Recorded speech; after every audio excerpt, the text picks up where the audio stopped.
craziest bastards I've ever met in my life. I love everyone. What's going on, you crazy bastards? You're back here with Rob Kimball for a WWE Raw review the night after SummerSlam, and tonight, after Seth Rollins defeated John Cena to retain his WWE World Heavyweight Championship and gain the United States Championship, he will get a statue in his legendary presence and his future and all that good shit. But there is one man here to change that, and this is awesome. Sting is in the box where the statue was supposed to be. This was an awesome ending of Raw. Raw altogether was pretty damn decent, but this is huge, and Sting looked to be in phenomenal shape, running the ring, no problem. Yes, it was only a 60-second brawl at most, but this is awesome. And for him to hold that WWE World Heavyweight Championship high above his head, the crowd erupted, and I am A-okay with this shit. This is awesome, and if this is a build to Mania instead of Taker, I think this is going to be a hell of a lot better after Taker collapsing last night after the Brock Lesnar match where he did tap, and this is what started off Raw with Paul Heyman and Brock Lesnar pissed off, and we all know he tapped. We all know that's what happened, and then he did go ahead and collapse, leaving the arena, well, on the top of the ramp. First rested onto the screen, fell down, crawled, and then stood back up. All the fans had recorded that, posted it on the internet, and Heyman brought it up. So, anyway, FYI, the GFY, right to fucking Undertaker. He wasn't going to tap, although he already won. So, this is rightfully so for Brock Lesnar to be pissed, Paul Heyman to be pissed, the fans to be pissed. We were robbed of this. And, well, Bo Dallas comes out after Brock Lesnar wants his rematch tonight. He does not care. He does not want to wait. He wants it right now. He's ready to kick his ass. Bo Dallas comes out to take the ass kicking for Taker, and he takes a trip to Suplex City. And then Paul Heyman is like, one for me. And he gives him an F5. Nice way to open up Raw. And then we have the Lucha Dragons versus New Day. And they come out doing a New York parody of the New Day with a trumpet and all that bullshit. But what is important here? Another cool-ass thing. The Dudley Boys are back. After the New Day pick up the victory here, well, the Dudley Boys destroy them. And Devon, get the tables. The crowd erupts. I mean, huge. With everybody's chance. Like, get tables. So, this was awesome, and Xavier eats the 3D through the table. Awesome. Bully, I guess it was a good idea that you left TNA for the second time because this was pretty goddamn cool. Anyway, moving on. Roman Reigns and Dean Ambrose versus Bray Wyatt, Luke Harper. And anyway, decent match all in all. Luke Harper kicked ass during this. This was seriously awesome. But a new Wyatt member. And, well, he definitely fits in. This guy is perfect. Shows up with a Black Sheep mask on, and he comes in and just fucking destroys Reigns and Ambrose. This guy's a monster. They didn't give him a name yet. I did read the name on PW Insider. He's probably a giant guy on the indies that I've never seen. But this guy is big, and he's just like Bray Wyatt, but bigger and bulkier. So, awesome.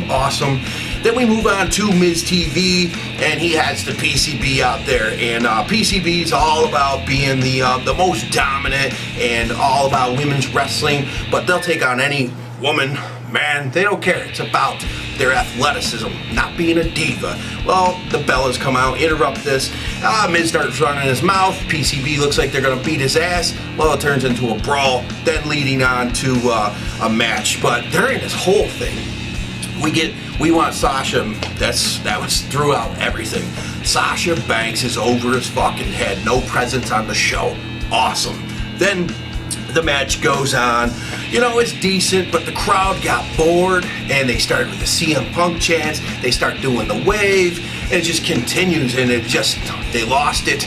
They lost the crowd, and it sucks because the girls were out there kicking ass. In the end, Bellas had to cheat. Alicia Fox picks up the win, but hey, in the end, the girls went out there. They tore ass, but it just, well, hopefully they didn't tear any ass, but they did kick some ass. They did show their athleticism, And hey, good things to look forward to in the Diva division. Maybe they're going to change it to the women's division again. Who knows? Then we have Stardust and King Barrett versus, well, fuck Stardust says too bad, goddamn King Barrett, you're a goddamn weak link, and kicks his ass right before the match. Neville comes on out and gets a few good moves in on Stardust, and Stardust says fuck it and leaves. So he lives to fight another day. If you're going that route, hey, why not? Then we have Jon Stewart comes out to explain himself. We get thank you Stewart chants. And, well, what it is was deep down inside, he could not allow Ric Flair to be surpassed, or even tied anyway, 16th time. That's the whole motivation behind the whole thing here. And even though he had problems with Seth Rollins, he could not. His inner child would not allow anyone to tie Ric Flair. And I think that was pretty goddamn cool. But it got really boring because John Cena come out. John Cena is pissed, just ripping mad, and you can see it. He's just burning holes in him. And Stewart gets a little comedy shit going on. Cena ain't even feeling it. So the apologies, this and that, I did what I had to do. Well, Cena says, you know what, I have to do what I have to do. AA's that motherfucker. Crowd erupts. It was pretty cool. Crowd shit all over Cena the whole time.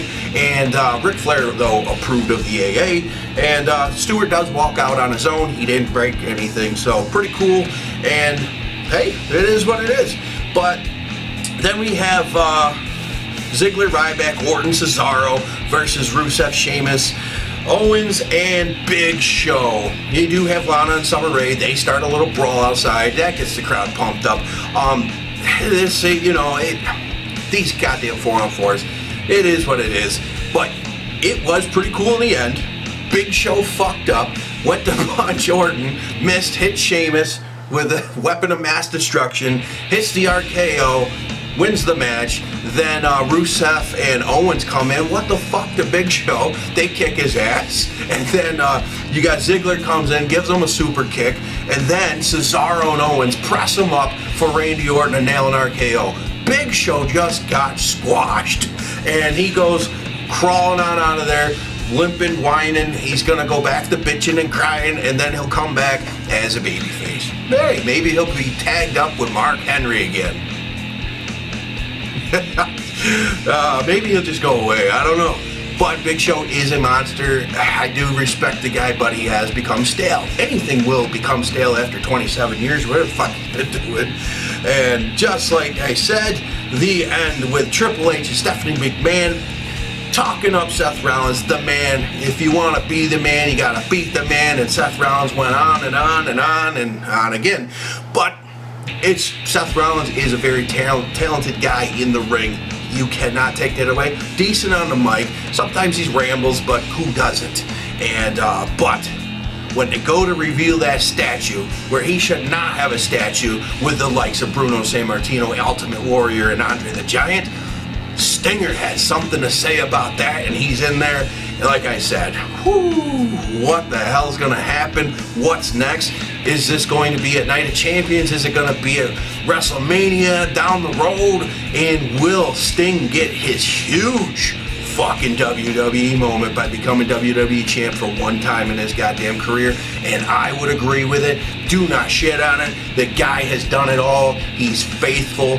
And obviously with some of the companies he's stuck in thick and thin, done it all for both companies, WCW, TNA, and here he is finally. He'll do the same for WWE, so you can bank on that. So guys, awesome show. Go to my website right down here. Links are in the description. Get some cool t-shirts. I think I need to make a kick-ass Sting t-shirt, and just because I'm pumped. And I'll catch you guys next time. Peace.